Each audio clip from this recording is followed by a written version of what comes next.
I was at the place where it seemed like there was no hope.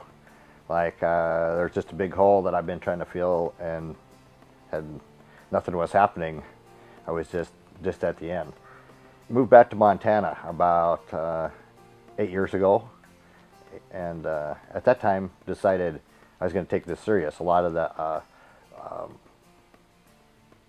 excuses, I guess, or things that I had that were conflicting in my life weren't there now. So, and I felt that I should get closer to God or do whatever I could do.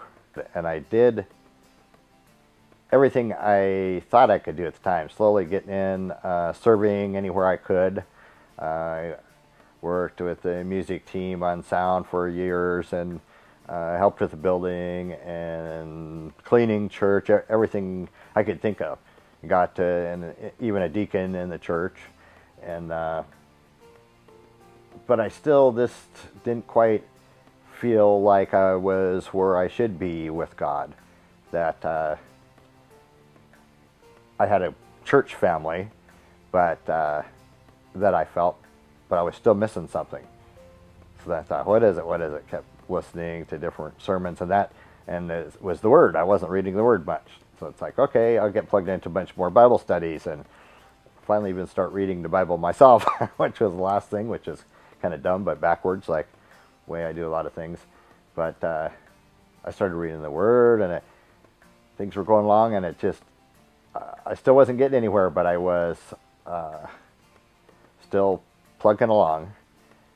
And all of a sudden one day, a group of guys showed up at the church while I was cleaning the church, and usually there was a lot of supernatural things kind of that, looking back at that, and I knew at the time that just those guys being there was weird, because we usually locked the door, and for some just strange reason we had left it unlocked.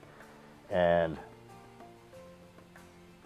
when they showed up, I knew they were talking about a prayer walk, praying over Highway 93 from Canada to the Idaho border.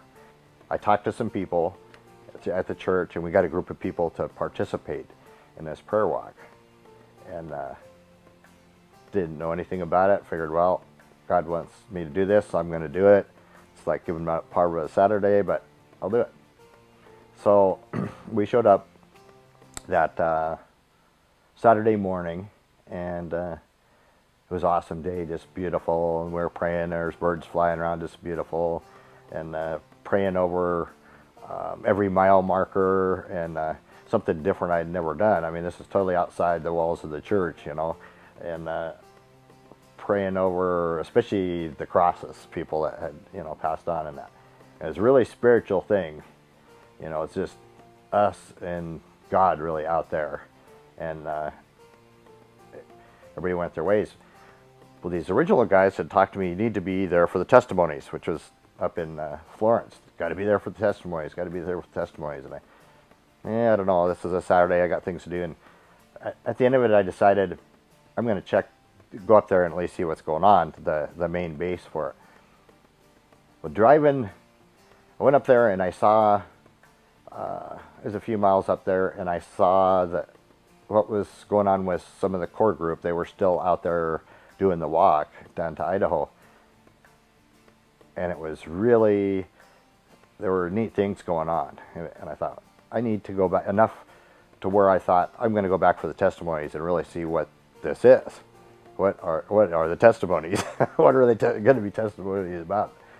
And I drove back over where we had just prayed, where I had just prayed over that mileage. And when I started to do that, it's almost like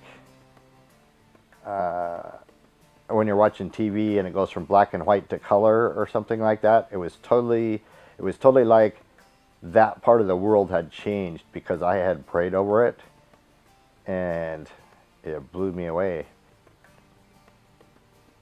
We were there for the testimonies. It took a while. We met and talked with a lot of people. She missed some of it, but I was the only one from our group that ended up being there. There were probably 40 to 50 guys, and a lot of them were Native Americans that had come up from Ronan and Arlee in that area. I didn't know most of them besides the core group guys, and the testimonies just blew me away. There were huge, at least compared to me, huge guys. With the big Native American guys with, you know, the Native American tattoos, and there was a group of Samoan guys that were, you know, like 300 pounds or more, great big huge guys that are on this table, and they were crying like babies, talking about things that had happened in their life, and I didn't know what to do. One other thing that that happened was, we kind of finished up, and they said, "Is everybody clear? Is there anybody have anything more to say?" And no, and all of a sudden one of them started singing, and we were just singing a cappella, and it was like everybody knew the words in the whole room, and it was such a beautiful sound. It was just like an angelic choir. It was just unbelievable. And I walked out of there, and I was just totally changed. I just didn't know what to do. What it boiled down to was that I feel is that I stepped out. I did something on my own for God unconditionally, and that's when He makes things happen. And He showed me that. He showed me that He knew who I was. He actually knew every hair on my head, which is a verse of the Bible that I've read that for years. That's pretty okay, but He does, and He did, and was watching over me, and He anointed me to do something, and I didn't know what. I'm still looking for some of it. I have found some place in things that I'm doing, ministering with people at the jail, which is really awesome. And I know, and He's confirmed 4 or 5 different huge ways that that's where I'm supposed to be. But it's just great. It just what it boils down to is you need to step out and do things for the Lord. Actually, do things and serve and put other people in front of you.